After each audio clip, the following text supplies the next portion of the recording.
most of the time was your pool. It was all the schemes that were in the book. But what happened in most tournaments, and it was an interesting dilemma to be put in, was throughout the duration of the tournament, you were only allowed to take each scheme once. So you had to pick and choose, depending on who your opponent was, what scheme you were going to, like when you were going to play the easy schemes and when you were going to play the harder to score schemes. Howdy friends, Craig here. We got a treat for you today. We have got two guests that have played every edition of Wyrd Games' Malifaux. Malifaux is currently in his third edition. I know a lot of you play it. I also know some of you have never played second edition or first edition or even first and a half. I think you're going to be fascinated how mechanically a lot of Malifaux hasn't changed, how some key parts of Malifaux did change. I found it particularly interesting to see how they handled schemes and strats in each of these editions, especially in organized play in first edition.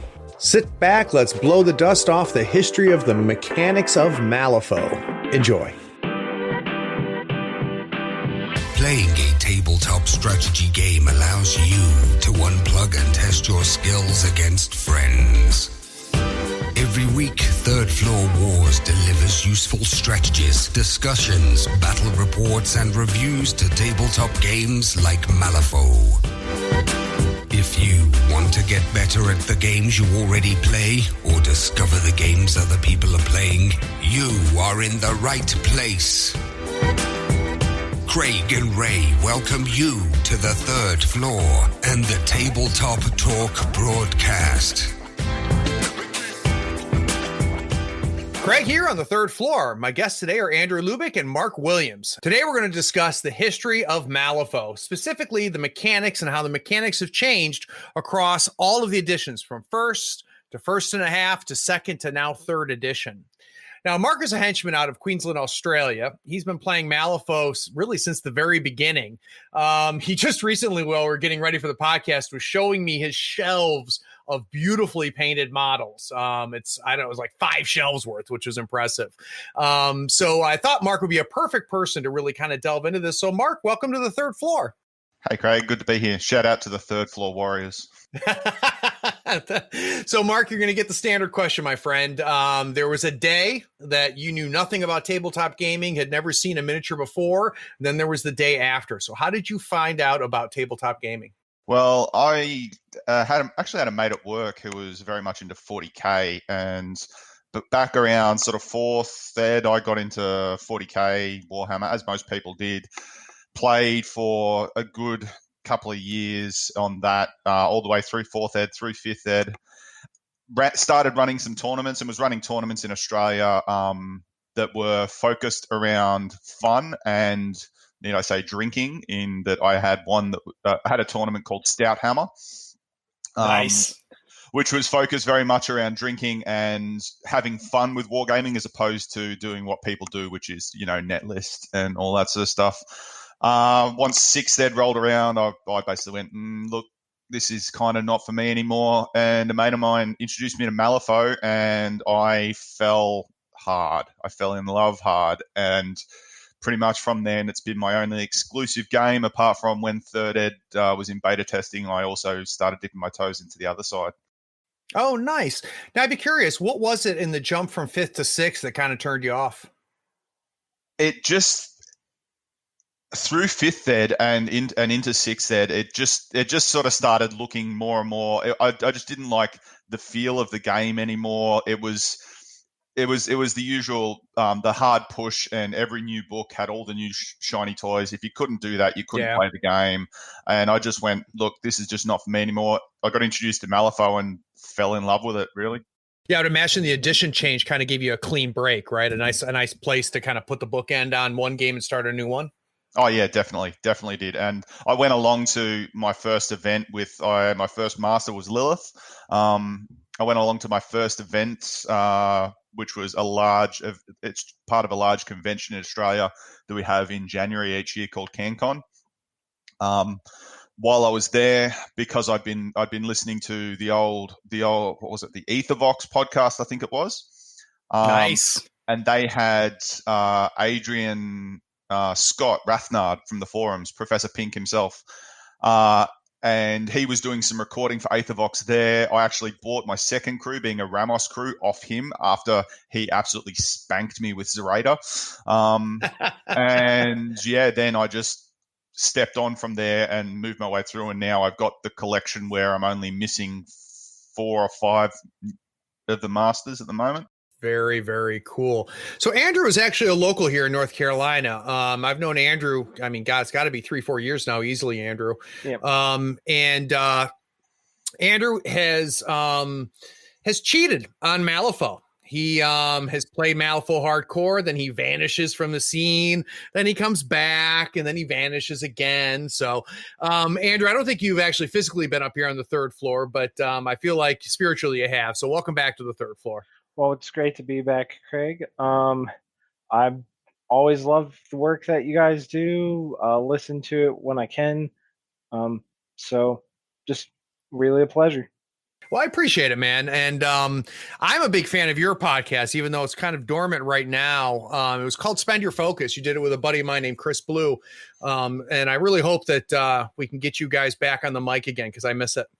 Yeah, we'll definitely get some new stuff out. I just happen to be a really bad editor, and I think I really need to get the better half of the pair more involved and just encouraging me to just throw the stuff out there without trying to tinker with it too much. Yeah, I mean, it's a little bit like painting models, Andrew, to be honest with you. I mean, if you go back and listen to old episodes of Tabletop Talk and listen to it now, I mean, I've learned a lot, in the year and a half. And, it's just like painting a model. At some point, you got to stop painting and say that model's done, and I'm going to move to the next one. The next one I paint is going to be better than the previous one. And, producing a podcast is by far the worst part of the process. Finding guests, having recording and talking game stuff is fun, and the editing's boring, but you get a system down. So plus I know a guy, if you need any help, I can give you some advice. So Andrew, I actually don't know the answer to this question, which is, how did you find Malifaux? How did you find tabletop gaming? All right, so tabletop gaming, I started like a lot of people did with 40K. I had 2 friends that were really into 40K. They didn't play in tournaments or anything really. It was Ryan and Chris. Yep. And I wanted to get involved in it. It seemed pretty cool. It was right in 5th edition 40K. So I bought Necrons because they're the best. And I played 3rd edition Necrons in 5th edition for a while, just over at a buddy's house. We played with just a bunch of local groups, usually at their house. But right before 6th edition, right around 2009 or so, after Malifaux had launched, Ryan, I like to think of him as my gaming drug dealer. And that's when he finds interest in a new game, he'd be like, "Hey, you want to play this?" And he'd get just enough of us in the group to buy in on it. So I'd usually be the 2nd or 3rd one in, and Malifaux was the first of many games that we would go down that I jumped in on. I was debating between Ortegas and Rasputina. I bought the Ortegas, had some remorse, and then my brother's like, "Okay, let's just get this to another friend," and then he gave me Rasputina, and then that's nice. Who I mostly played. With the in and out part of Malifaux, a lot of that came about from Ryan as well, where it'd be new game like Infinity or Guild Ball or something, and we get into that. So it really depended on what the interest of the group I played with most of the time was into at the time for how much I played Malifaux. Malifaux is still my favorite out of them because I think it's the most rewarding from a strategic level, has just the right amount of itch to scratch for between chance and skill. Yeah, no, I agree. I'd be curious to know, Mark, did you ever get into Guild Ball or try Guild Ball? Never tried Guild Ball myself. I played maybe a couple of games of the old Blood Bowl. Never really tried Guild Ball. I went 40K, and then to Malifaux, I almost got into that well-known cartoon of X-Wing, but saw the light and went, no, that's not a good idea, and just stuck with Malifaux, really. Yeah, first edition X-Wing was a little rough. Second edition X-Wing isn't bad. The kind of the buy-in point now isn't too bad. If you're going to want to play it competitively, it's expensive, just like any game is expensive. The one I keep getting tempted with is Armada. I had Jamie Perkins on the show, and he would not shut up about that game. He's a huge fan of the game. And he considers it a crime that more people don't play it. So I'm tempted by that. I also, just picked up Legion, so I've got to give that a try when people can actually hang out together again. But Andrew, as someone who did play Guild Ball, what did you think about the announcement? By the way, we're recording this here in early August, so I think it was last week that the announcement of Guild Ball shutting down came out.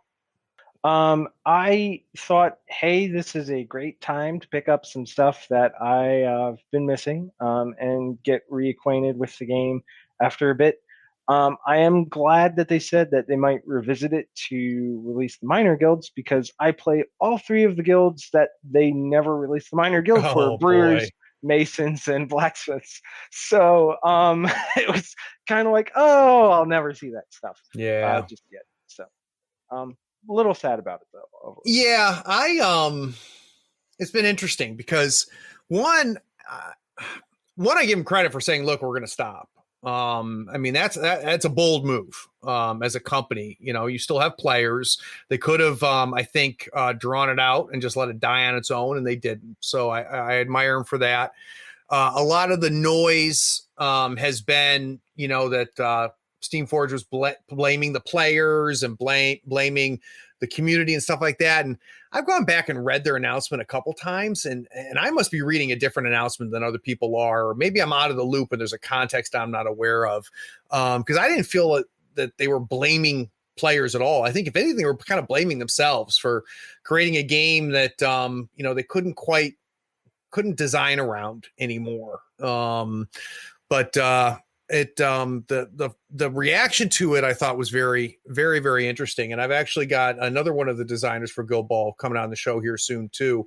So I'll be anxious to talk to him and get his thoughts.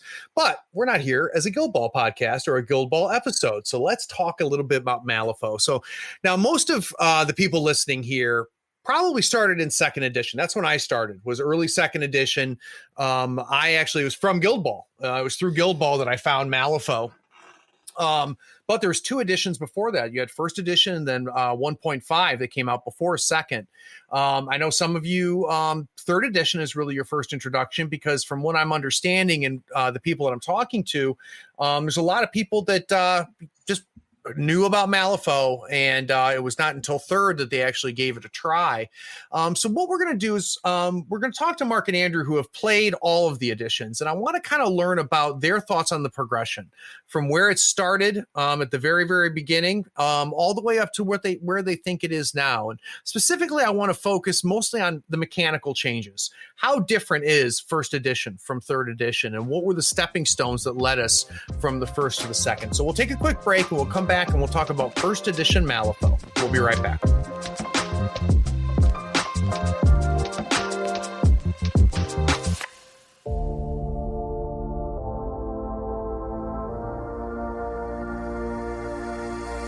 Howdy, friends. Are you always borrowing mats to play on? Is your mat old, boring, and ratty? Is your mat missing overlays for objectives and deployment? Yes? Well, that's not a problem on the third floor, because we play almost exclusively on Mats by Mars.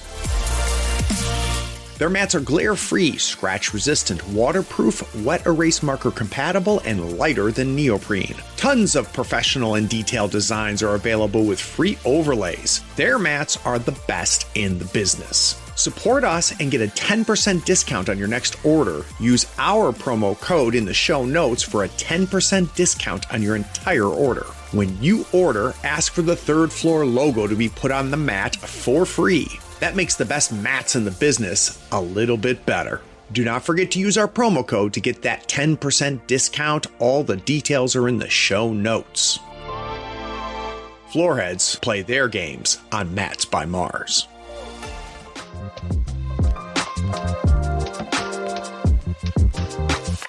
So this is before my time. In fact, I didn't really hear. I think I started hearing noises about Malifaux around first and a half edition, and then there was some radio silence. And it wasn't until second edition that I got back onto my radar when I'd left 40K and started playing Guild Ball. So Mark, let's go all the way back in time. Initially, from my understanding, Wyrd didn't start off as a gaming company. Is that right? Yeah, no, they were more a miniatures company. They just were trying to make cool miniatures. I think some of the early edition miniatures that attracted me to the game were things such as the original Teddy, the original Baby Cade, the original Candy, and all those sort of miniatures. And it was from those miniatures there, they basically needed to come up with a game. Like they used to just put out miniatures. They came up with a game. They needed something to mash all those genres together, which we all sort of look. When you first talk to someone, we've all had it. You talk to someone, you tell them it's a Victorian steampunk gothic western horror, and they just go, "What?" And you're like, "It doesn't sound like it'll work, but it does." No, it's great, and that was my reaction. I thought it was super gimmicky, the theme itself. Turns out, and it sounds like they kind of backed into it a little bit. They were able to kind of build a world around this eclectic thing. Andrew, did you have any awareness of them as a miniature company, or did they get on your radar as a gaming company first? They were on my radar as a gaming company. I only found out about they were a miniature company after the fact. It was shortly after the fact. It's like, where did these guys come from? Sort of deal. But it was first and foremost, hey, here's this new game. Here's some cool new models and stuff. It uses a deck of cards, not dice. So it's that's how I got introduced to Wyrd as a company. Got it. So, Mark, obviously, the cards were there from the very beginning, right? What do you think were really some of the key things about first edition? What defined it as a game in your mind? I think the first and foremost is, as we just said, the first and foremost thing, like everyone who has started in a miniatures game has had that game where they've rolled nothing but ones. And being able to put away the dice and pick up a fate deck and say, look, yes, there's still a randomly generated luck, but it's somewhat predictable luck. And then also the unique advantage of having that cheating hand, the hand of cards. It really put in like this whole new spin on a war game on how are we going to go and move all these miniatures around without rolling dice. And that was the thing that drew me in. As soon as I realized I didn't need dice, my online handle for a lot of time, and also my email address and all that stuff was given to me by a friend of mine, and my nickname was Vanilla Dice, because I have a haircut. I have a haircut that's very similar to Vanilla Ice, and I was very superstitious about dice. I used to sleep with dice under my pillow the night before a tournament to try and put luck into them. I've got that many different colors of dice. Oh, that's funny. And I was that being able to put them aside and go, hey, look, I'm going to use a deck of cards, was something that really drew me in. So I'd be curious, Andrew, let's go back to when you first played first edition and you got maybe your first game or two into Malifaux. What sank in for you, especially compared to where you're coming from in 40K? I think the biggest thing is still my favorite thing about Malifaux is that you had schemes and strategies that were secret information, or they were known information that you could counterplay around, and both players might not be playing the exact same kind of game. Even more so in first, because originally you didn't share the strategy. You had flipped for, they would flip for a strategy, you would flip for a strategy, and then you would just pick from lists of schemes that were always available. So wait a minute. So if you and I were playing each other in first edition, I might be playing strategy A and you'd be playing strategy B? That is 100% correct. That's interesting. Yeah, and then did that work? It did for the most part. It's one of the things I am definitely glad when we talk about things that changed, that they went to shared. It's one of the things that when I guess we get to 1.5, that's one of the changes they kind of made, and when they started to do tournament rules, they did more shared strategies. But right out the get-go, it was you're playing whatever you flipped, and I'm playing whatever I flipped for strategy. And if so, you would your opponent know what strategy you flipped, or was that secret? Strategies were public information to Gotcha. both players. Schemes were still hidden, but it was always the same list. There were faction-specific ones that each faction had. There were master-specific ones that each master had that you would pick from. And unfortunately, certain ones were better than others. Yeah. And I've, it's one of those things that when you first hear stuff like that, you're like, wow, that's really cool. But it also sounds complicated, right? It also sounds like maybe an additional layer. Mark, what was your feeling about kind of the concept of having a non-shared strategy? Yeah, it worked. And as Andrew was saying, it worked at times, but I'm much happier that we have a joint strategy now. And building on from what he just said, the another interesting part of it obviously being the schemes. And yeah, there was some faction and master specific schemes, which made it harder for some things.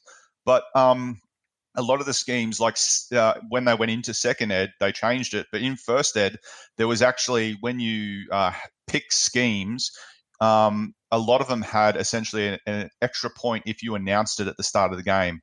So you didn't always have hidden schemes. At the start of the game, you could be like, I'm going to be playing this scheme. So your opponent knew that they had to try and counter that. But if you got it off, you got an extra point. That's kind of a cocky move, right? Like, I am so much better than you that I'm going to tell you what I'm going to do, and you can't stop me still. Yeah, pretty much.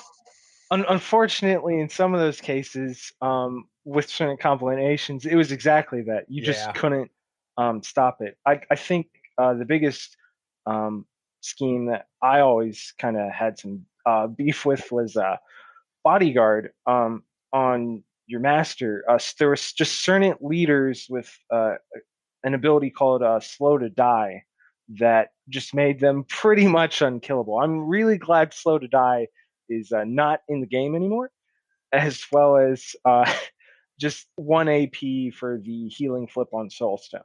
Well, let's go through that. So what was bodyguard? Do you remember? So bodyguard was if your master's alive at the end of the game, you scored a point, and if you told your opponent that you had it, you would it would be worth 2 points at the end. Got it. And then it was actually a negative point if they were killed before turn 5.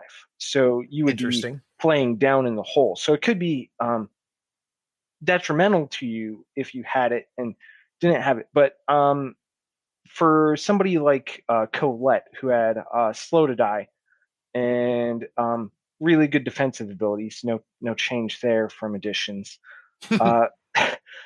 Slow to die going into that side was when you were reduced to 0 wounds, you got an action right then and there. And if you suddenly had not 0 wounds, you lived. Interesting. So for a model with you Soulstone, there used to be 1 action, make a healing flip, 1, 2, 3. So any leader with slow to die and use Soulstone was pretty much free bodyguard points as long as you had Soulstones. Right. Going back to Colette, who was somebody I played against a lot in my group, she had a free Soulstone each turn that she could use that didn't count against the crew. And then she could also take a 0 to pitch 2 cards and gain 2 Soulstone. So one thing that obviously didn't change between editions is that Colette's a bunch of garbage, broken garbage, right? Yeah, I didn't play her at all in first. I just couldn't get behind the whole showgirl aesthetic, even though I was a dirty Arcanist. They weren't as dirty back then, I promise, Craig, outside of Colette. Then second edition, I don't think she was that bad. Yeah, no, she definitely was. She definitely was one of the beneficiaries of third edition, I think, which is good because I think I like her style of play being in the game. So, Mark, can you kind of give us an overview, like out of the gate, how many factions did we have? How many masters were we looking at? Oh well, I actually made a list here. So we had 5 factions. So you had your original 4 being Guild, Arcanist, Neverborn, and Reses, the 4 suits of the deck, and then you also had your Outcast tipped on tacked onto that. Each faction had 3 masters, so I'll quickly run through the list. Guild had Sonia, Perdita, and Lady Justice. Arcanists had Ramos, Raspi, and Marcus. Neverborn had the Lilith, Zoraida, and Pandora. Reses had McMorning, Nicodem, and Seamus. And then Outcasts had Vix, Levy, and Summerteeth Jones. Nice. Oh, Summer. Oh, I did not realize that. Sorry, yeah, originally Summer, and then later on, what's her name? Ma? Perdita's. No, Perdita's. Ophelia. Yeah, originally Summer and Ophelia were in Outcasts. Interesting. I think I kind of remember that, and then that's when they later spun off Gremlins from there, right? And I kind of remember that, and that's why you always hear the joke that they're not a real faction because they weren't part of the original group. So, Andrew, as you go back and you think about it, in your mind, what worked really well in first edition? And I don't mean compared to the other editions. I'm thinking more compared to the overall gaming landscape. So, first edition attracted players. It started, Malifaux becoming one of the bigger of the secondary game companies out there. What led to its success in your mind? I think that the whole ability to control your own fate without dice, using cards, being able to sort of predict and make educated assumptions about your success rates was really strong for it. I think that despite some of the rough edges around schemes and strategies, that ability to have differences between the 2 players and then more reactive play rather than I'm going to just move to this one point and stand on here for all game long with this unit was really strong for it. And I think the fact that it was skirmish level. Yeah. You didn't need too many models to enjoy a good game. Really helped out with it. Had a pretty solid terrain rules at the time with defining everything, how it worked. So I think those things worked really well for it. Yeah, and it's easy to forget how innovative everything you just talked about was at the time. I don't think you can overstate how influential Malifaux has been in the overall landscape. It was there at the beginning of skirmish games, gaining prominence. The concept of variable pools and variable win conditions was something that you just didn't see until Malifaux really introduced it. It doesn't mean that they were the first, but they were the first to put it out in a larger way and get it more widespread. And you've seen the influence on it. Every game, Mark, as it reaches the end of its edition, it starts to show some of its warts. In your mind, as first edition started to kind of wrap up and before 1.5 came out, what were some of the problems that people were finding in first edition?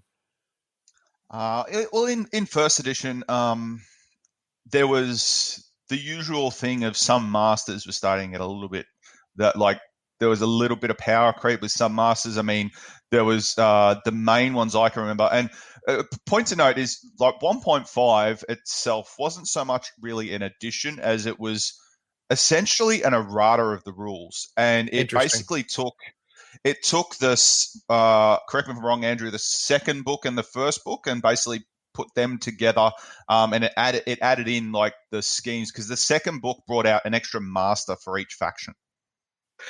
Yeah, so 1.5 is exactly like you were saying, Mark. It pretty much just put those into the core rules. It took the master specific schemes and stuff from the second book, put them into the main rules so that way anybody could have them. It actually took a couple of the models from the second book, like the riders, and put them into the main rules rather than just leaving them in the secondary book. And is 1.5 when we first saw the non-shared strategy, or these shared strategy? I mean, yeah. So Rising Powers, the second book, is where they had the shared strategies, and then actually the Gaining Grounds 2011, I think it's the first Gaining Grounds, had the shared strategies, the recommendations for tournaments. TOs could still do each player had different strategies, and Mark can probably speak more to that as a hench and somebody who actually went to tournaments, because mine was just very casual playing of Malifaux. But that was all there, so they just kind of codified it when they moved to 1.5. Is that your take, Mark, on 1.5? Yeah, pretty much. Yeah, and the way that tournaments and that sort of ran back then, it was like, as we said, there was a set of schemes in the book, and there was master and faction specific schemes, and that was essentially most of the time was your pool. It was all the schemes that were in the book. But what happened in most tournaments, and it was an interesting dilemma to be put in, was throughout the duration of the tournament, you were only allowed to take each scheme once.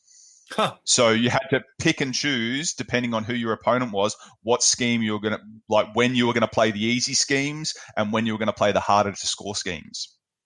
That's interesting. That reminds me a little bit of like the Iron Scorpius, right? Where that concept of having a format where you can only take one master each round, and you have to go through that same decision making. It's interesting that there was a version of that kind of codified in the rules itself. So now we're in 1.5. It sounds like they've kind of brought some stuff together, started the Gaining Grounds process.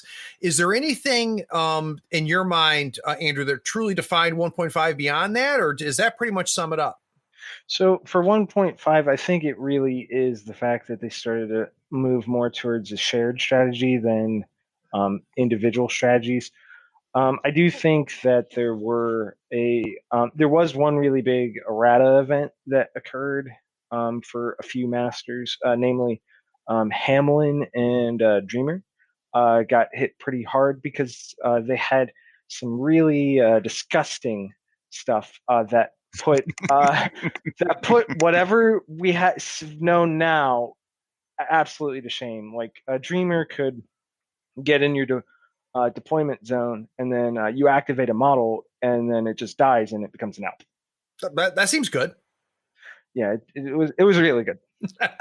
Yeah, and point to note, he could get into your deployment zone on turn 1 because he'd move, and then Lord Chompy Bits at unbury, then Lord Chompy Bits at activate, and then bury, and then bring out Dreamer, and next thing you know, you got Lord Chompy Bits in your deployment zone like turn 1, and you're like, what just happened? Wow, that's crazy. Did you think was there some serious balance issues towards the end of 1.5, Mark?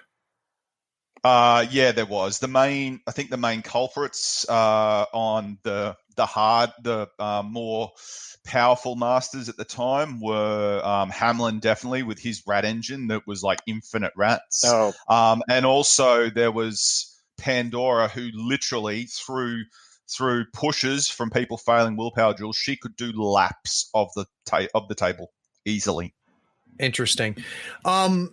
So now let's go back to that real quick, and we're gonna take a break before we talk about M2E. But I want to talk about the end of 1.5. Where was the game at that point? Did you feel that? And I'm trying to figure out what the transition was like.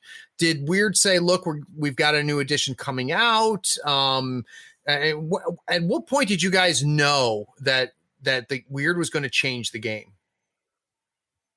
I can't remember exactly when, but I know they did release it. I think Andrew would probably be able to say dates and years. I can't remember when, but I do. One of the things that I do remember from 1.5 as well that was probably one of my bugbears of the game was actually the stat cards. The stat cards were a flip book style. Uh-huh. It was basically like think the second ed cards, but in a flip book sort of open up type thing. That there was no real sleeves or anything. I laminated all mine. And I think Wow. that's what most people did, is they laminated all their flipbook cards so they could write on them. And then you had like bundles of cards with elastic bands around them to play the game. Yeah, I will second that lamination thing. I had like an index card box that I would put them in, and I just happened to have a friend who was a teacher at a school that had access to a laminator. It's like, hey, can I give you a bunch of cards and go laminate them for me? So, Andrew, do you remember when they announced second edition? Was it a surprise, or did everybody kind of know it was coming? Or They did know it was coming. It was right after the last book, which I believe was Storm of Shadows. Looking at my notes here, where they did 10 Thunders became a faction. Got it. And they released the first plastic kits for Malifaux. All the 10 Thunders faction was plastic kits. And then shortly after that, they started having beta testing for second edition. I think when we're talking about like a break point for things, the main issue was that they were going to do it in waves. So the only masters that would be first playable in second edition was pretty much the first 3 for each faction. So people that got into the game that were maybe a later master, like a book 2 or one of the 10 Thunders ones, suddenly had no rules to play their models for a long time. Yeah, and when we get back from the break, I want to talk about that transition, because it's my understanding the transition from 1 to 2 was bumpy. So we'll get into that. So let's take a break real quick, and let's talk about the birth of second edition, some of the bumps that Wyrd had in that process, which we've hinted at, and some of the successes as well. So we'll be right back.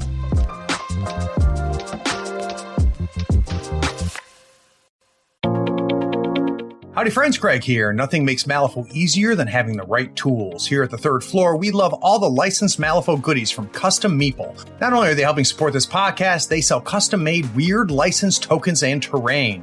They sell it all. Crew boxes, terrain, markers, tokens, and even a 3x3 full Malifaux board. Custom Meeple sells a complete M3E token set covering every marker and token you need to play. Custom Meeple are the source for the official accessories for Malifaux. Everything is designed by hand and authorized by Wyrd Games. Check them out at custommeeple.com, that's with 1 M, or follow the link in the show notes. Up your Malifaux game and be sure to tell them Craig from the third floor sent you. If you use the promo code Third Floor Friend, all one word, THIRD-FLOORFRIEND, you'll get a 5% discount and help support the podcast. It's valid on everything except retail products and playmats. So second edition is, of course, where I started playing, and I missed the transition. But I heard stories, because a lot of the group that I ended up falling in with, and I'm still with here in North Carolina, that fostered my love of the game, has talked about it. And every once in a while you hear some old dude like me bitch about it on AWP when people start complaining about third edition. They're like, yeah, you weren't here for second edition. Third edition was a smooth sail. Mark, you went through it. So, we talked about it a little bit before the break, but let's kind of reiterate. How did they roll out second edition? Okay, so as we went through before the break, it's kind of interesting that everything sort of happened again for me on the second to third. But from the first to second transition, that was the first time I'd ever been in a game that did an open beta test. And they told us that they were only releasing those that it was like three of the original masters per faction. So if you'd got into the game with like some of the 10 Thunder Masters or something like that in first ed, you essentially, for that first year of second edition, You didn't have a master unless you got something else, because they released it in 2 waves, and the 2 waves they did open beta testing for both. And there was a lot of people, I remember listening to podcasts back then, and there was some influential podcasters back then who quit the game. They were like, I'm not going from first to second, because they thought the rules were dumbed down, believe it or not. They thought it was, and then you heard the same thing going from second to third. People like, they've just simplified the game. There's no tactical depth in it anymore. But here we are still. Yeah, well, and that's a common fallacy, though, Mark, where you see people that think that complicated means deep, and I think that it has been proven over and over and over again that it's just not the case. That at some point, complicated is just freaking complicated. That's my issue with Infinity. I think Infinity is complicated for the sake of being complicated. It's something that I like about Marvel Crisis Protocol. Marvel Crisis Protocol is an incredibly simple game, but is surprisingly deep. And I think Malifaux is a really nice sweet spot. And I got to tell you, second edition, as a new player, I found it, especially coming from 40K, I found it much more of a streamlined game than 40K ever was. And especially compared to fantasy, for crying out loud. But I came from Guild Ball. So it wasn't nearly as tight and as simple as Guild Ball was. So it really kind of scratched a neat itch for me. And then, I was there from second to third. And you're right, Mark. That's what everybody was saying is, all they're doing is dumbing down the rules. It's going to ruin the game. I will argue over and over and over again that 3 is deeper. 3 is a deeper, better game than 2. And part of the reason is because the rules don't get in our way nearly as much as they used to, and we can actually play the stupid game. But let's go back here to second edition. So some bumps there. You had a period of time, Andrew, where people couldn't play, which just sucks. And I'm sure that lost players. In your mind, you kind of remember when you started feeling like second edition caught steam? Because I know really as a player base, that's where Malifaux made its mark. Was second edition, from my understanding, had a much larger player base than 1. So it's hard for me to say exactly when second edition started to make strides, because I had some passion even at the beginning of second, like, hey, these rules are good. Like when I was playing in the beta test with my brother a lot, and it's like, hey guys, this game is actually going to be more awesome. They did some really neat things. They introduced this new thing called ski markers that really just changed. Oh wow, there wasn't ski markers in 1? No, there was not. So a lot of it was either terrain or positioned based, or killing models in specific ways in 1. So when they added ski markers, it's like it just kind of blew my mind at the time. Like, wow, why didn't we have this before? It bothered a few people that it was so kind of abstract, right? What ski marker is, but mechanically, from a gameplay perspective, really smoothed out a lot of stuff. Unfortunately, once again, my plastic dealer at the time was getting me into metal for Infinity, and they had some really cool models. So with only about 2 people in my group that had too much interest, we ended up kind of going in that direction. And I didn't get pulled back into Infinity until Chris came to me and said, hey, did you know that Malifaux 2E's out? And it's like, yeah, I've been telling you for years, man. and then we played at a local gaming store, and then he started to introduce me to the guys, and I was like, wow, North Carolina has a whole crap ton of Malifaux players that I didn't even know about. Yeah. We've always, as far as I know, have always had a pretty good scene here in North Carolina. And we benefit from the fact that there's really 2, maybe 3 to 4 nodes, right? You've got the Raleigh Triangle area. You've got the Greensboro area. There's always been a semi-active beach, East Coast, and then, of course, the Charlotte-Mecklenburg area. So, Mark, it sounds to me like I didn't realize the scheme marker thing didn't come until second edition. And, I don't think Malifaux gets enough credit for being as innovative as it was and as influential as it has been, because, you think about the concept of the ski marker now doesn't seem that crazy. And it's not just in Malifaux, but you're seeing similar mechanics popping up in other games where they've kind of lifted the idea. Did the ski markers blow your mind as much as they blew Andrew's mind? Oh, very much so. I remember like when they said you can put scheme markers down. Like I remember just playing games where I'm like, I'm just going to put a scheme marker here because I can. Right. The other mechanic that they also brought in that they didn't really do in first ed, but the other interesting part was the thing that then became something that disappeared a little bit more was upgrades. Yeah. And being able to customize your master, like things like Marcus had very distinctive play styles depending on what upgrades you chose. And that was another interesting mechanic that they brought in second ed that made me go, oh wow, I can change the way I play the same model just by putting these upgrades and stuff on it. But scheme markers definitely was something that I was like, oh, I can just put a scheme marker here. And then there was that guessing game. And as I said, they also made it that you couldn't, that all schemes were hidden, as opposed to having that sort of bravado game at the start of, oh, I'm playing this scheme in first ed. In second ed, they disappeared. And they also brought in the scheme pools, which you could do. And that was, there was some definite innovations in there that basically gave it that depth that everyone knew from that nowadays from second ed.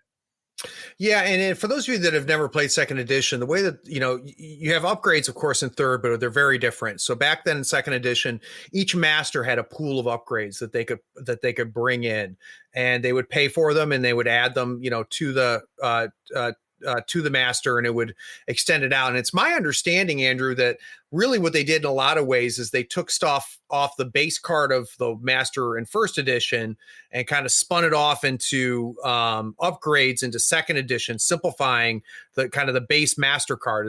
Am I remembering that correctly?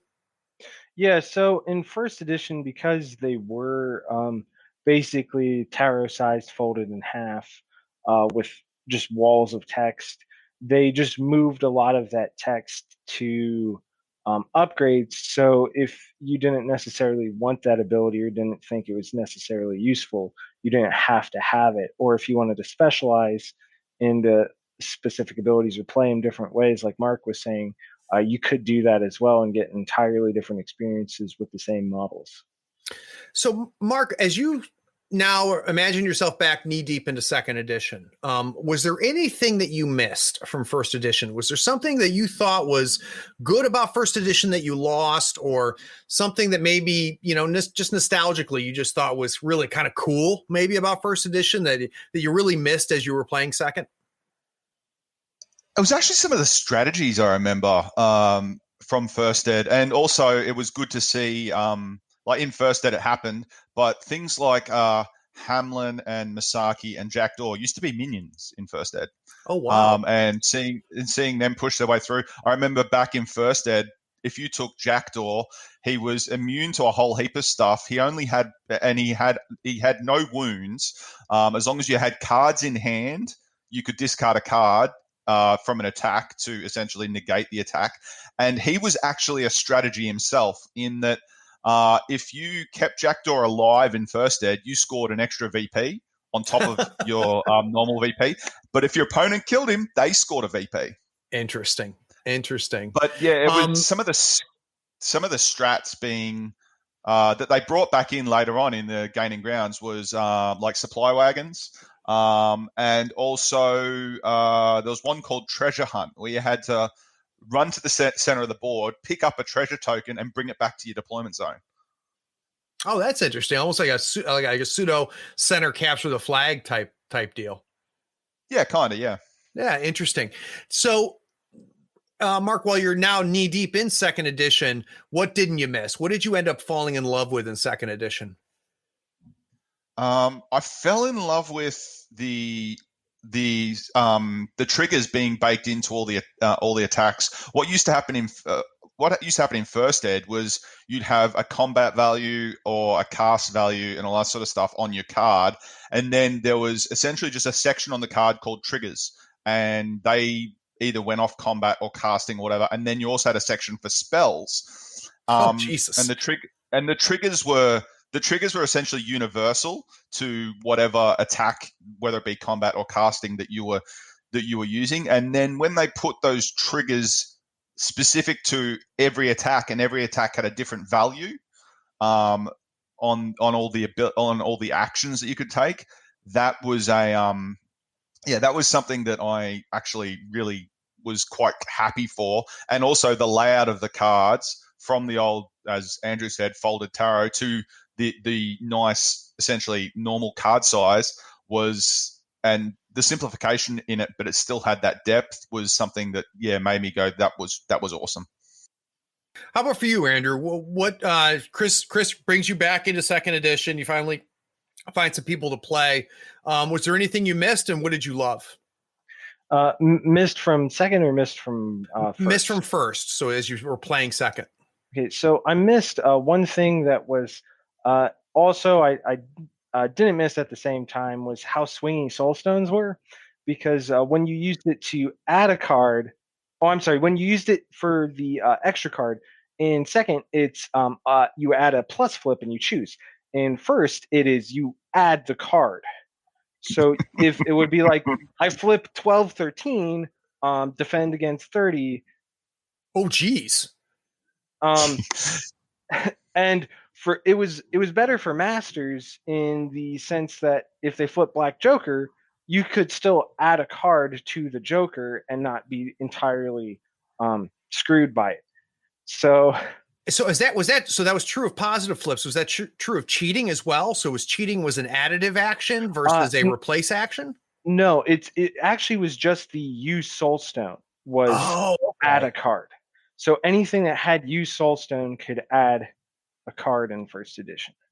Sorry, yeah, I have very fond memories of playing Leviticus in first ed where I'd be like, okay, so I flip a card, it's a 2, I cheat in a 13, I burn a stone, I flip another card, and it's another 13, and it's like, okay, so my total's like 32. You can't use Soulstone, so yeah, good luck. Yeah, I was about to say that I would imagine that made just Soulstone users just ultra powerful against non-users, right? Absolutely. So. Yeah. Now, other things that happened in second edition, we got obviously eventually the 10 Thunders were brought into the edition as part of that second wave. And then Gremlins were released and kind of spun off into their own faction as well. How was that received? Do you remember, Mark? Apart from everyone saying that they're not a real faction. Yeah, which is a joke you still hear. Yeah, and it was Gremlins. The Gremlins coming in as another faction, and then 10 Thunders being the other faction. It was good to see them finally, and it generated a lot of hype because doing that first wave, they needed to have product. Like they're a miniatures company, they still needed to have product. So being able to release in the first wave some new masters, same with. Maybe to a detriment because it was maybe rushed a little bit, but Tara being a new master in second ed that came out in the first wave, it generated some interest and people wanted to play those new things. Right.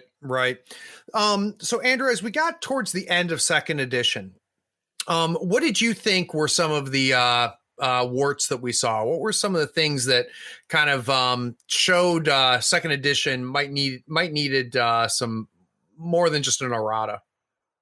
I think the main thing that you saw in second edition is a lot of things that you see in a miniature game that starts to mature is that certain stuff just kind of invalidated certain other things. Like, hey, I could hire this model at 6 Soulstones, but it's just strictly inferior to this other model I can hire in my same faction for the same amount of stones. Yeah. How about for you, Mark?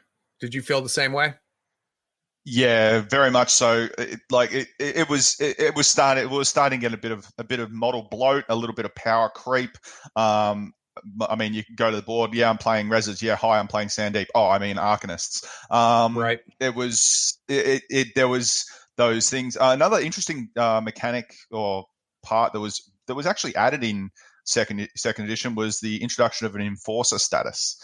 Because it used to be there was only minions, henchmen, and masters, but there was some good things. It's a shame that the campaign ability in second ed, the shifting loyalties campaign, didn't really get as much steam as it could have.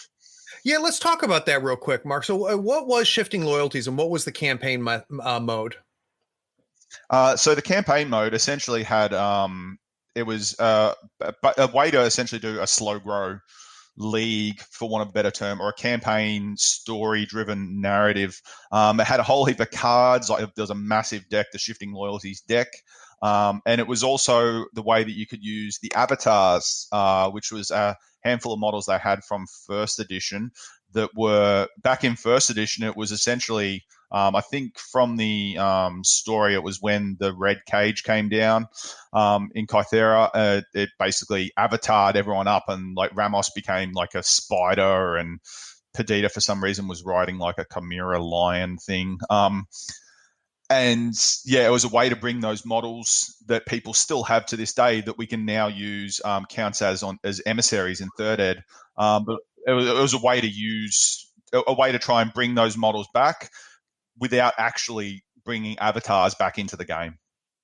Yeah, and I remember exploring Shifting Loyalties, Andrew, and I thought it was interesting. And part of the reason I never ended up, I bought the book, but never really actually played in a Shifting Loyalties campaign is I really enjoyed Malifaux as a competitive game. In my group here in North Carolina, I never saw Shifting Loyalties catch on. Did you see it at all in your group, Andrew, where people were playing the campaign mode? Yeah, so there's actually I forget what the campaign was called, but it was hosted across multiple regions, and I think some of the guys in that part of the meta were also part of it, but it was down like through Florida and then up through Georgia, North Carolina, and then South Carolina. And I can't remember how far all the geographic regions that participated in. Some people were playing across Vassal, but cool. I know locally we had a pretty good time with it. I unfortunately was playing a master in it that didn't have an avatar, but so I had to just stick him on a 50 and say, well, this is my avatar. Right. Yeah. And I was there. I can't remember. I think I was playing Malifaux for about a year and a half before we had the 3E leaks. So let's take a break and let's talk about third edition. We'll talk about the unexpected transition that Wyrd went through for third edition and really kind of the bumpy road that they had to travel for that edition change. So we'll be right back.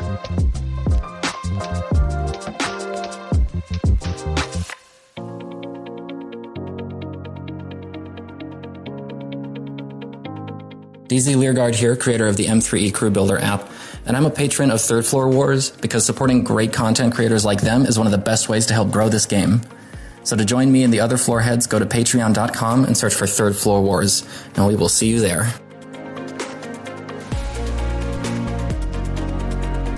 What is it worth to you to get this podcast on a weekly basis? Is it worth $1 a month, $5 a month, $20 a month? If you'd like to help support the work that we're doing here on Third Floor Wars, please go by our Patreon. We're at patreon.com/Third Floor Wars. There you can pledge at any level, any dollar amount. Whatever you give us will help us put out quality content on a regular basis and hopefully make tabletop gaming a little bit better for you every week.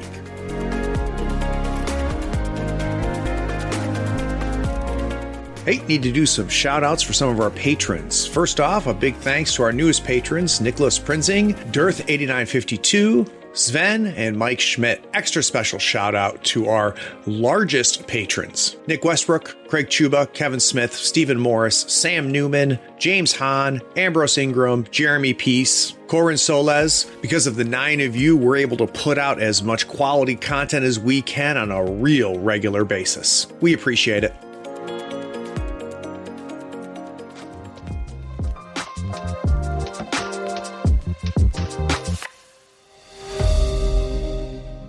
Howdy friend, Craig here. Is this episode making you realize you need to buy some models? Gadzooks Gaming is my favorite online retailer because of their large selection, killer prices, and great customer service. Don't you hate buying an entire crew box when you only need one model? Gadzooks sells crew box models individually and saves you a ton of money. They even have free shipping to the US and Canada if you spend $100 or more. Swing by gadzooksgaming.com and make sure you tell them Craig from the Third Floor sent you. All the details are in the show notes.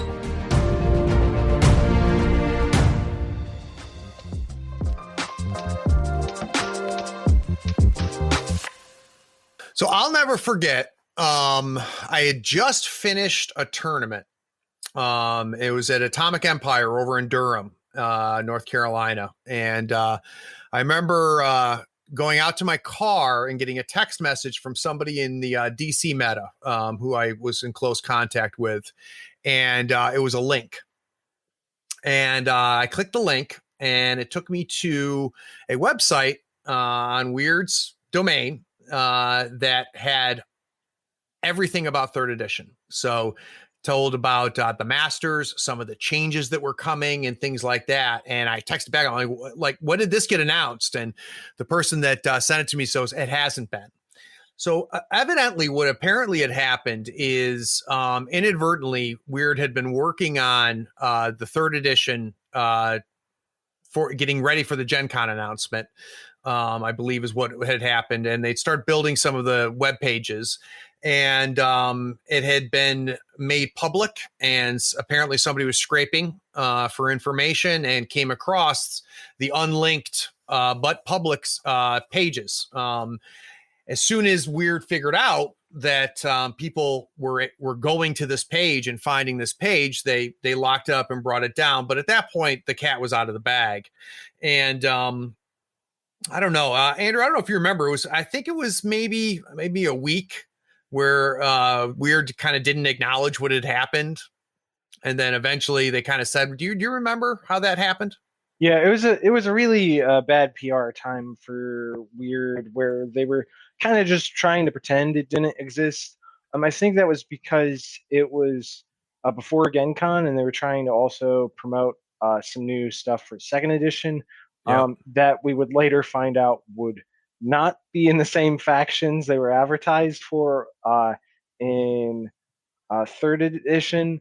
So there was a lot going on. Eventually, they did own up to it, and I think they started up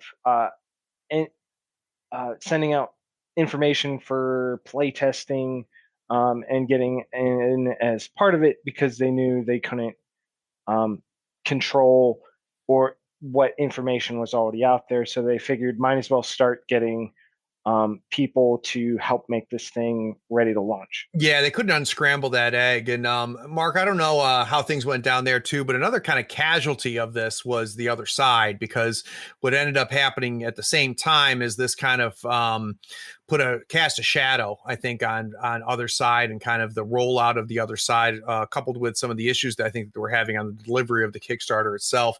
How did Australia receive the news of third edition? Yeah, well, Australia being the large country we are, we have very sporadic gaming groups. Like Melbourne had some podcasts and stuff and guys out there. I remember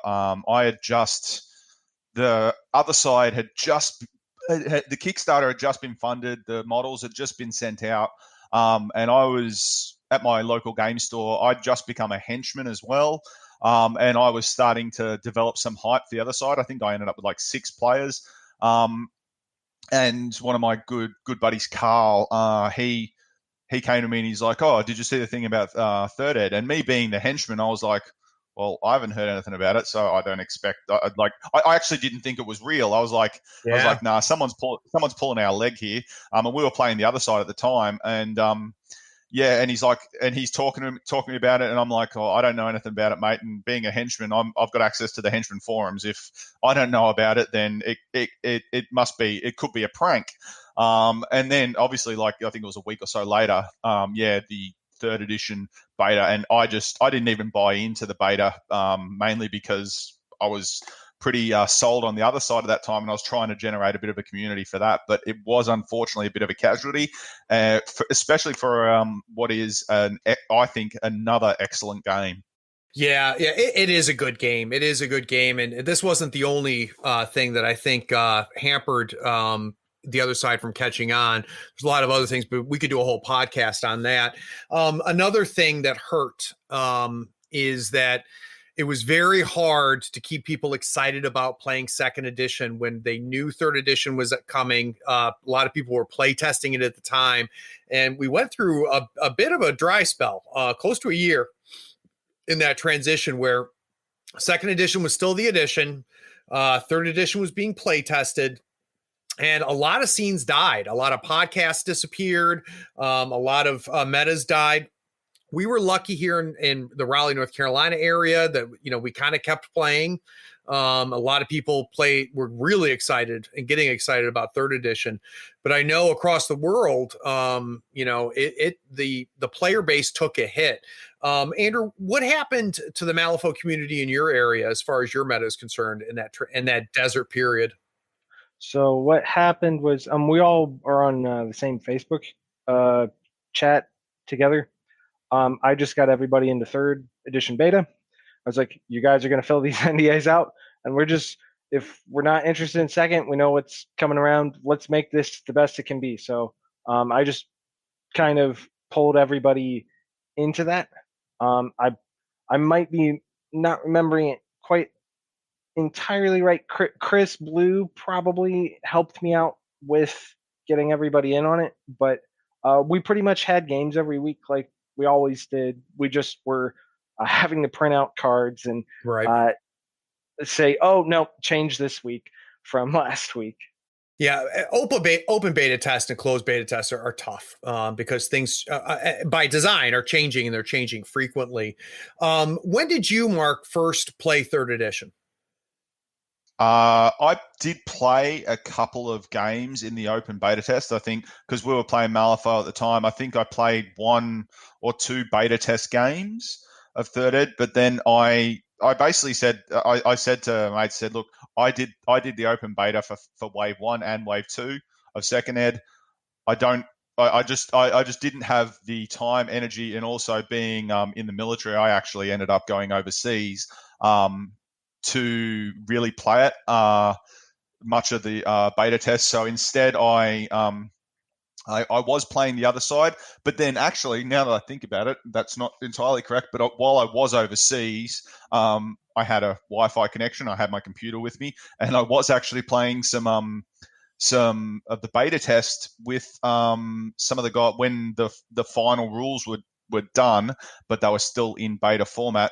I was playing via Vassal with some of the people you had on a while ago for being Dan Brown and Steve Johnson.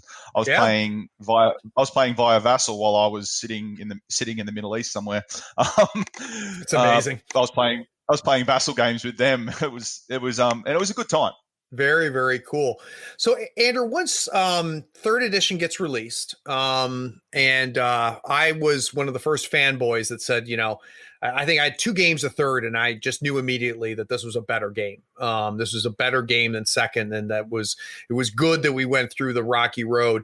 What were some of your first impressions about third edition? So some of my first impressions were, are you guys familiar with Dungeons and Dragons? If I use an analogy for that? Yeah. Okay, yep. So I think third edition in a lot of ways is like 5. And then going back to the earlier edition in first edition, because a lot of the mechanics with how some of the masters work are callbacks to when they had a little bit more like counters and tokens and things in first edition. So it's for that part, it's a bit nostalgic for me to see them revive that. I'm glad they didn't bring back things like depending on your base size was how many corpse or scrap counters you dropped. But overall, I thought that was a really interesting place to mine for ideas and expanding. So if you were, let's say that someone were to come up to you and they played second edition, but they haven't looked at third, what would be your elevator pitch to them? What would you tell them is why they need to give third edition a try? I don't know if I'm ready to answer that question. Okay. Right now. Well, how about you, Mark? What did you think? What do you think is kind of the elevator pitch on why third is something that a second edition player really should revisit? I would say the main things are that it still has the same feel. It doesn't have the upgrade. The upgrade quicksand, essentially, of nice. Like instead of having the upgrade quicksand, which we all knew was happening in second ed, where you'd have all your cards and then you have all your upgrades putting on top. Instead, it's all on one card. The cards are bigger, and the rules are a lot more universal now. That has made it streamlined, but still has that tactical depth. Andrew, do you miss the upgrades in the Masters? Just a little bit, only because at the end from book 5, there was a few upgrades I wanted to try on some masters that I never got to. If we're going back to the elevator pitch, I would just say that it there's less models in this version of the game that are worse because of keywords, and the differences in price changes between it actually are pretty meaningful for playing something more thematic than just playing some soup of the best stuff of your faction. Yeah, I think we go back to some of the warts of second edition. I think one of the warts that I noticed is everybody had kind of their all-star list, right? So if you were playing Rezzers, you could name 4 models that were guaranteed to be in the crew. If you were playing against Sandeep, Arcanus in second edition, you could tell you already knew what the crew was, and it was interesting. Like, Mark, what did you think about keywords, and when you first realized what the keyword system was? Because that's new for third edition. I loved it. I thought it was great. It brought in a bit more theme, and now, like, a lot of the time, even I sit there, and I've had a lot of time off recently, and with COVID, I've been playing a lot on Vassal. So I actually get a good feel of basically metas all over the world, because I've got a lot of good mates who are in the UK, a lot of good mates in the US, also guys in Germany, Poland that I play against fairly regularly. And it doesn't matter what master you announce. Like, yeah, there's still some that, like, there's a Raider All-Star list that people can play, but if you're playing, as soon as someone announces a master, you know the kinds of things that are going to be in there based off the keyword. Yep. Not, okay, they're just playing a master plus 5 or 6 other models that they know are good. All right, so I've got a gotcha question. Are you ready, Mark? Sure. I want you to rank the countries. What countries? Yeah, I want to know what country has the strongest players, the second strongest players. It's honestly, it's a tough call between the US and the UK. Each of them have some really strong players in there. In the US, I'll give a shout out now to Andre Demings. That Texas meta, holy crap, are they aggressive? Yeah, and they are. You've got to know how to play against an aggressive crew that's in your face. Although I almost got him with Jack Dorr the other day. Nice. What's the worst part about the Texas meta? I'll tell you right now. Actually, there's a lot of problems. I'm going to list them all. You ready? So, first problem is they definitely have a very distinct style of play. And it is ultra aggressive, and because they play so often, there's become a bit of a homogenous style in the Texas meta. So that's problem number 1. Problem number 2 is they're good at the game. So it's one thing to have a certain style. It's another thing to be effective in that style. The third thing, and probably the thing that makes me the angriest about the Texas meta, is there are a bunch of really good guys. So it's really tough to hate him. Like Andre is just a bitch to play against, because he's really, really good at the game. And he's such a nice guy during the whole process. You're probably like want to catch a beer with him afterwards, when you really should just be angry at the fact that he just, made an idiot out of you on the table. So that's my take on the Texas meta. A really good group of guys. And it's very interesting how they've kind of my way of getting around them is I drink scotch while playing Vassal. Nice. Nice. Well, what they remind me of, though, is they remind me of Poland. So Poland really had kind of gotten that same reputation in second edition. That Polish meta was a very aggressive meta. And they were going up to the UK, and they were doing some damage up there, and they were feared when you talked about a lot of the international play. You mentioned, Mark, that you've been playing people in Poland. I have yet to really get anybody from Poland on the show yet. Are they pretty active and enjoying the game from what you can tell?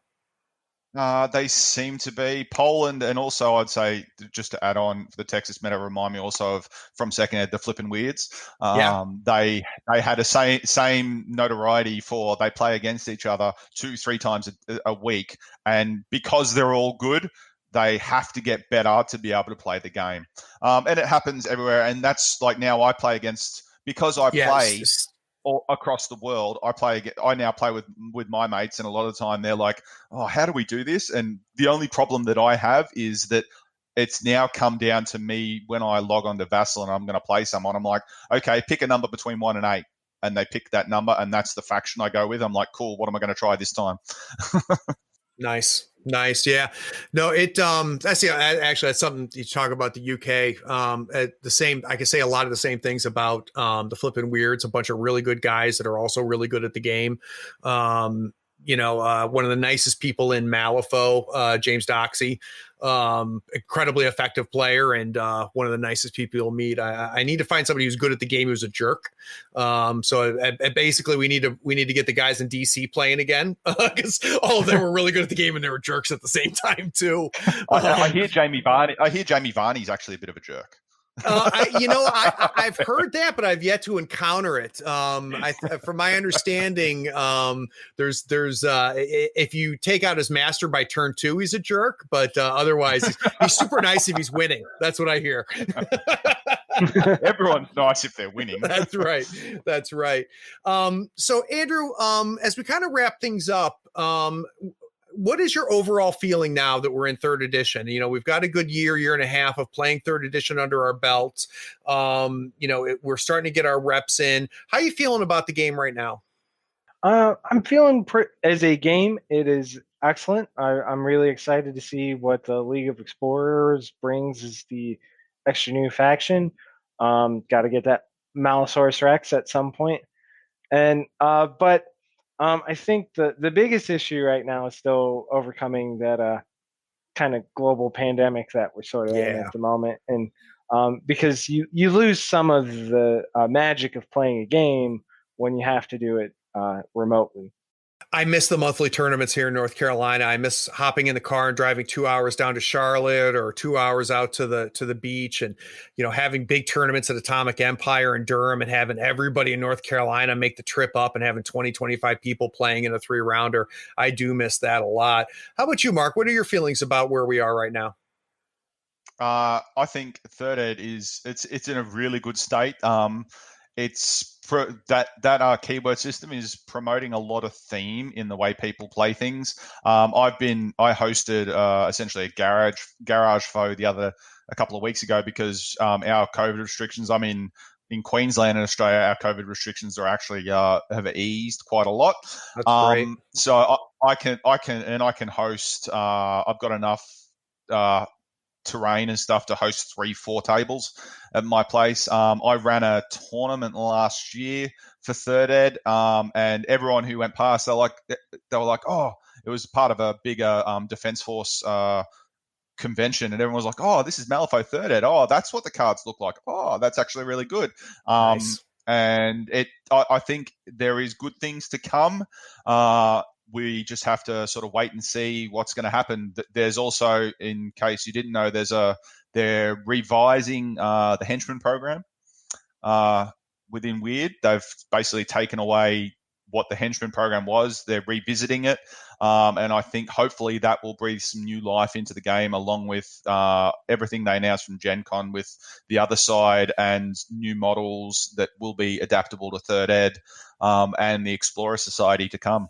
Yeah, I'll tell you what, one of the big announcements that I thought was a big deal was the fact that some of these new other side boxes are going to come with Malifaux cards. And I'm rooting for the other side, and I'm hoping this will maybe tempt some people to give it a try. I have yet to talk to somebody who plays the other side that does not make a point to tell me this is a really, really good game. And I've talked to people that like it better than Malifaux. That it's different enough and it feels different enough that if they're given the choice of playing a game of the other side or Malifaux, they'll choose the other side. It doesn't mean they don't love Malifaux, but it speaks to how good the game is. And I hope that this kind of strategy to tempt more Malifaux players, because I'm going to buy that box with the new Karai box for the other side. I'm buying it because that Karai sculpt is amazing, and that Akiro sculpt is incredible. And I'm going to be sitting there with other side models and some other side cards. So who knows what could happen? interesting thing, I think, they have, like, Wyrd have hinted at in the future that they'd be doing alternate MasterCards. And I'm wondering if the ace up the sleeve may be that those cards that come in that other side box might be alternates for Sonya or Kirai. That could be. I had not thought about that. About that. That's very interesting. So, Mark, is there any plugs or shout outs you want to give before we wrap up? I'll just give a shout out to all my local Brisbane guys. They all know I was going to be on here. And also shout out to the guys down south. Hopefully their Malifaux is starting to get better. And obviously all my usual opponents from Vassal, Wilson and Andre and Reese. I'll see you on Vassal, I'm sure. That's a good group of guys, man. And that's steel sharpening steel, Mark. That's a strong set of opponents to be playing on a regular basis. Reese is an excellent player. How about you, Andrew? Any shout outs or plugs? I'd like to just shout out first to the North Carolina meta as a whole, and then a special shout out, of course, to all the guys in the Charlotte meta. Thank you for putting up with me sometimes with my less than stellar hobby habits. You're a good dude, Andrew. We just got to get you playing more Malifaux.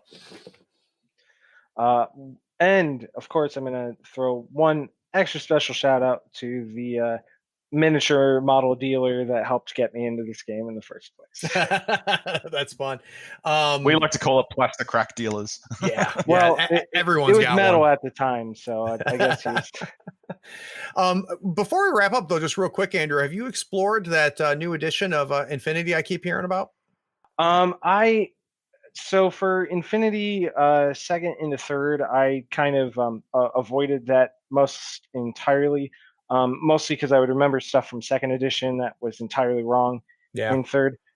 So I am excited for, out of the two versions that they're doing, the slightly simpler one that they're going to do. I'm really looking forward to seeing what that is, because there's a lot of cool models, and I love the game and the flavor. Yep. But I don't love the amount of work I have to put into the game to be. And that's what it is with Infinity. Yeah, there's some great concepts in it. The world is fascinating. The world around it's really interesting. There's some really neat mechanics and moments that happen in an Infinity game. I just I think you said it perfectly, Andrew. It just takes too much work to play. It's just too much. So I'd be very interested. I forget what it's called, Code Red or Code something or whatever. That more simplified version. I'll be very anxious to see it. Well, gentlemen, I appreciate it. Especially to you, Mark, that you have you're the one that came up with the idea of this pod, and I appreciate you reaching out to me and selling me on it. And Andrew, I appreciate you jumping on as I went out and hunted for people that had played all the editions. And for those of you that stuck around to the end, thanks for listening. Take care. Be sure to follow us on Facebook, Twitter, YouTube, and Twitch so you don't miss the avalanche of content we create. Links are in the show notes. Be sure to check out our shop on thirdfloorwars.com for the latest in gaming apparel and gear. There you'll also find the latest information for the US Faux Tour. Find out where you rank in your conference or even in the entire United States. Get those models built, painted, and ready so we can see you at the next US Faux Tour Masters event. Please take a moment to write a review of this pod on your favorite platform. Rating and reviewing helps us find more listeners almost as cool as you are. Be sure to share this feed with all of your friends who love tabletop gaming. Thanks for listening. Howdy folks, Craig here. Now if you love gadgets as much as we do, you're going to love the new Third Floor Wars Gadget Bundle from Schooner Labs. Branded with the logo of your favorite podcast, it comes with 2 measuring multi-tools, a compass stepper for those tight and important movements, along with a compact dashboard to track your turn, strat, and scheme scoring along with your soul stones and pass tokens. It is the perfect bundle for anyone who plays Malifaux or just wants to look cool while doing it. The link is in the show notes. Check them out and help support your favorite gaming podcast.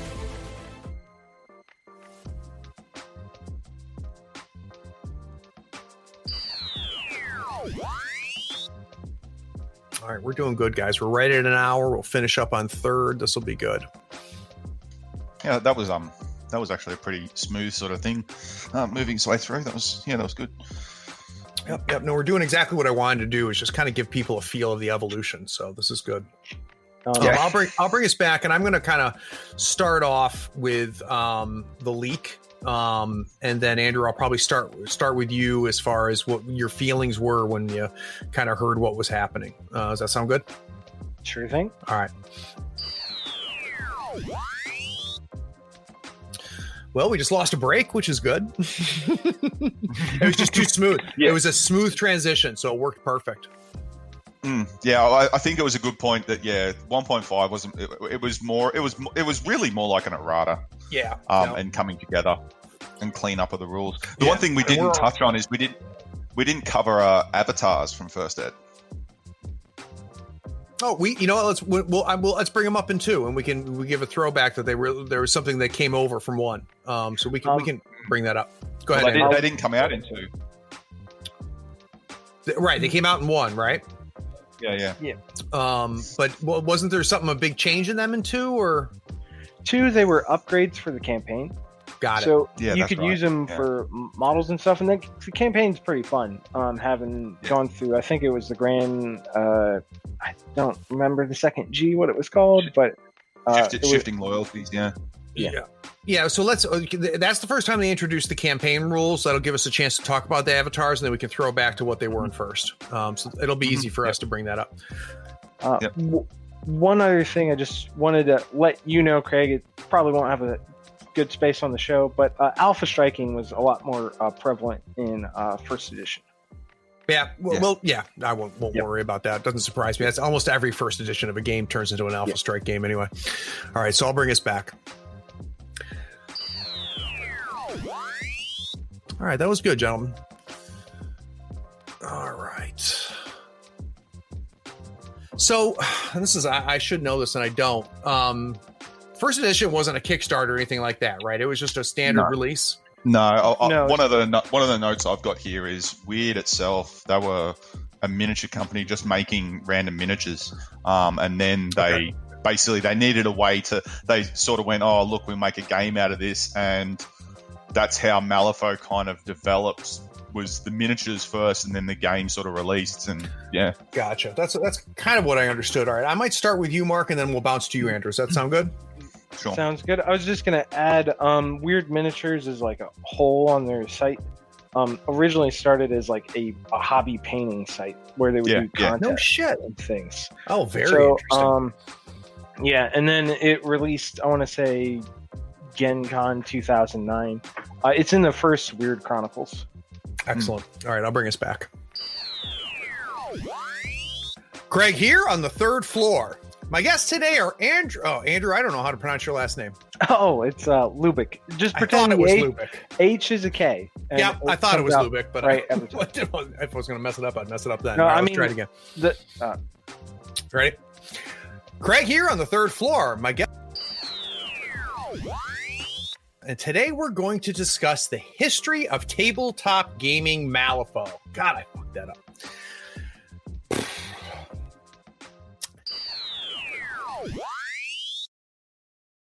Hey, are you still here? Look, the podcast is over. And you sat through all of the breaks and bloopers? Well, I mean, if you're here, you might as well run over to patreon.com and become a supporter. Don't forget to rate and review this podcast too while you're at it, on whatever platform you're listening to. I do appreciate you sticking around. Take care.